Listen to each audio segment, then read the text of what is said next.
mo ti mọ̀ wípé Olúwa yóò ṣe tèmi. Ìwọ ńkọ́? Mo ti mọ̀ wípé Olúwa yóò ṣe tèmi o. Bẹ́kún pẹ́ ní alẹ́ kan, ayọ̀ ń bọ̀ lówùrọ̀.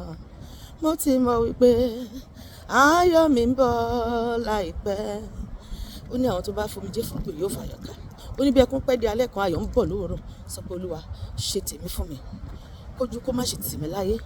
Ṣe tèmi là á ṣe pé lọ́dún tuntun yìí Olúwa ṣe tèmi là á ṣe o. Ará ilé mi bá mi gbé Jésù mi ga. Kí gbogbo ènìyàn kí mi kú oríire. Sọ pé Olúwa lọ́dún yìí jẹ́ kí gbogbo èèyàn kí mi kú oríire.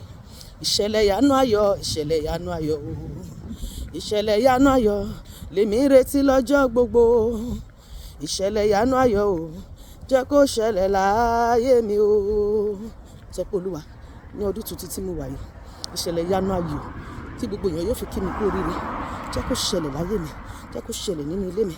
Jẹ́ kó ṣẹlẹ̀ nínú iṣẹ́ mi. Jẹ́ kó ṣẹlẹ̀ nínú ayé ọkọ mi. Jẹ́ kó ṣẹlẹ̀ nínú ayé àwọn ọmọ mi. Jẹ́ kó ṣẹlẹ̀ nínú ayé ọkọ mi. Jẹ́ kó ṣẹlẹ̀ ní gbogbo ìkóríta ayé mi lórúkọ Jésù. Káráyé tó béèrè lọ́wọ́ mi o. Wípé níbo lọlọ́run mi wà o. Jésù fi agbára rẹ̀ hàn láyé mi o.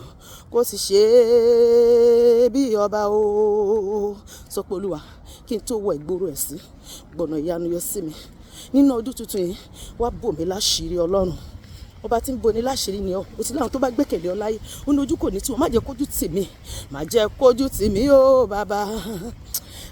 Jésù, má jẹ́ kọ́tà yọ mí o ọmọ. Mo wo ojú rẹ láyé mi Olúwa. Sọ̀rọ̀ mi dayọ̀ láyé o. Mo wo ojú rẹ Ọlọ́run mi o. Ó ní àwọn tó bá gbókí gbó. Ó ní pé bí Olúwa ti yí òkè sí oníkà, bẹ́ẹ̀ ni Olúwa yí àwọn ti rí ká. Olúwa, mo wo ojú rẹ. Èmi ti gbé ojú mi sí orí òkè wọn ni. Níbo ni ìrànlọ́wọ́ mi ti wà?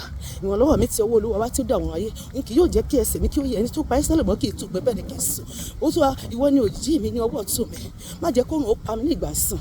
Má jẹ́ kóṣù pa mí ní ìgbà òru. Olúwa, ṣàánú fún mi.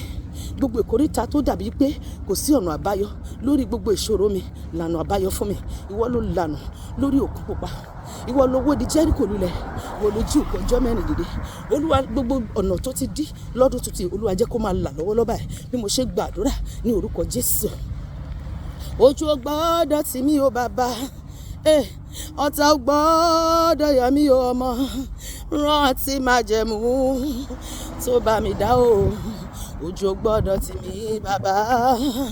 Rántí májẹ̀mú tó bá mi dá o.